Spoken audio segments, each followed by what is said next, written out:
So you're completely new to Cubase and you just cannot wait to make music? Well, let's get you started. First, we'll have a look at the user interface. Next, we're gonna make some music. And lastly, we're gonna export what we made.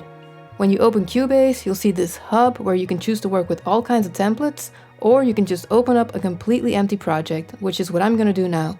So double click, and before you even start making music, go ahead and save your project in a new folder. That's where every file of this project will be saved. If you don't save it in a separate folder, things can get really messy, believe me. Okay, so what's all this? The big space here is where the magic happens. All of your audio and MIDI, so basically your music is gonna be here. On top we have all of our tools that we're gonna use to create and edit the music. On the left, and if you don't see anything here, just go to the top right, where you can open up different panels. So let's click these just to show you.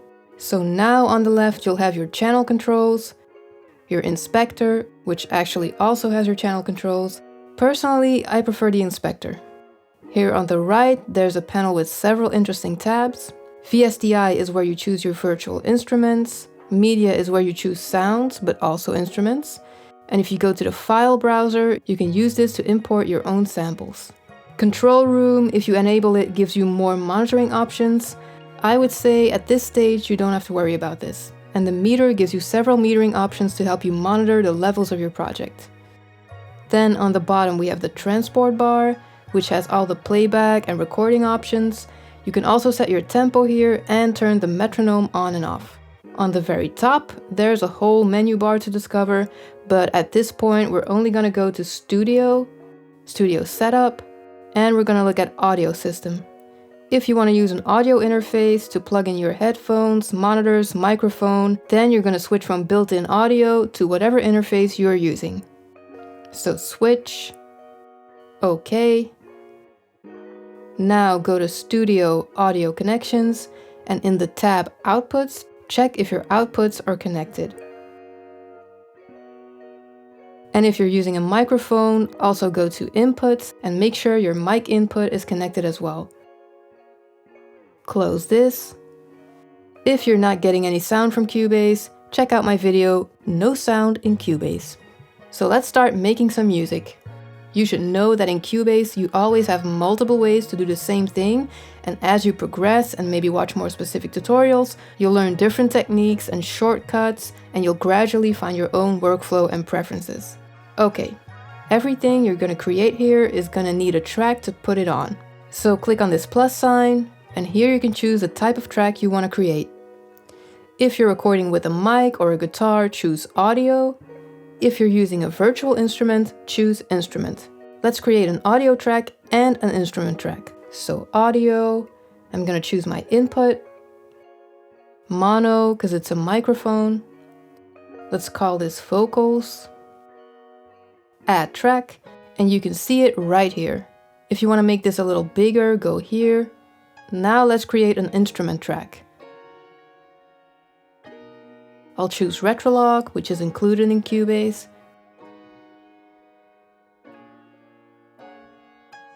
Add track. And now we can start recording. If you want to record audio, make sure the audio track is armed, which means it's ready to be recorded on. So this recording button needs to be red. If you want to hear yourself in your headphones, you can click this monitor button. Then click the recording button in the transport panel and you're recording. If you want to hear the metronome, click the metronome button. To stop recording, you can just hit your space bar that you also use to start and stop playback. Remember to turn the monitor button back off or else you won't be able to hear the recording when you play it back. Now I'll arm my instrument track. If you have a MIDI keyboard, you can just plug it in and Cubase will recognize it and you can start playing. Or you can hit Alt or Option K and then you can play your computer keyboard. So same thing, click record, start playing, and hit the space bar to stop.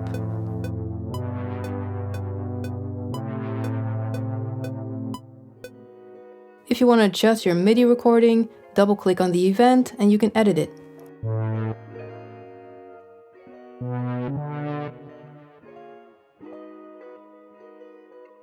Close this panel. Actually, let's create a second instrument track to lay down some drums. I could go to the plus sign, but I feel like we're ready for a little pro tip. Go to the right panel, VST tab, right-click on an empty spot somewhere, choose Add Rec Instrument, look for Groove Agent, which is included as well, and click Create. And here you can load up your own samples, or click here and choose a kit. And then you can use the keyboard again to play. If you don't really know about drums yet, you can click Pattern, and then you get all of these drum patterns within your chosen kit. And you can just drag them onto your project. Now, why did I make you create that special rec instrument track instead of just a regular instrument track? Well, it's because now you can lay out every drum sound as if it had its own track in your project. See, you could go here to this Groove Agent mixer and mix your drums here, but I personally prefer to assign these pads to their own output, which is by right-clicking and choosing a different output for every sound that I used.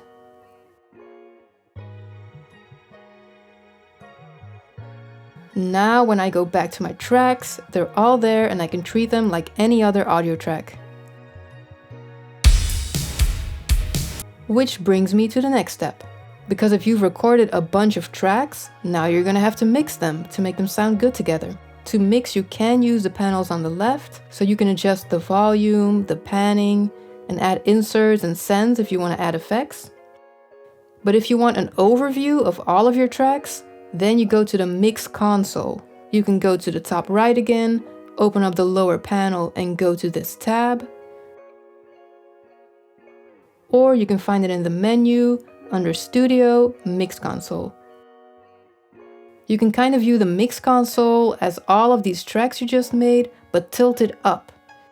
So every channel in the Mix console belongs to a track. And everything you did in this left panel, you'll find right here on the channel in the Mix console. It's just a way for you to see it all together. If you're done mixing your song, it's time to export it so you can have a WAV or an MP3 file to listen to. Make sure to set your locators from the beginning to the end of your song. Then go to File, Export, Audio Mixdown. To export the entire song, choose Single, Stereo Out. You can choose where to save it. And here you can choose the formatting. I'd recommend these. If you want to export your tracks separately, go to Multiple and select the tracks you want to export. Then you're going to click Export Audio and you're done. So I hope that helped. I also added some extra links to beginner tutorials in this video's description. I do post new tutorials all the time, so be sure to subscribe and have fun making music.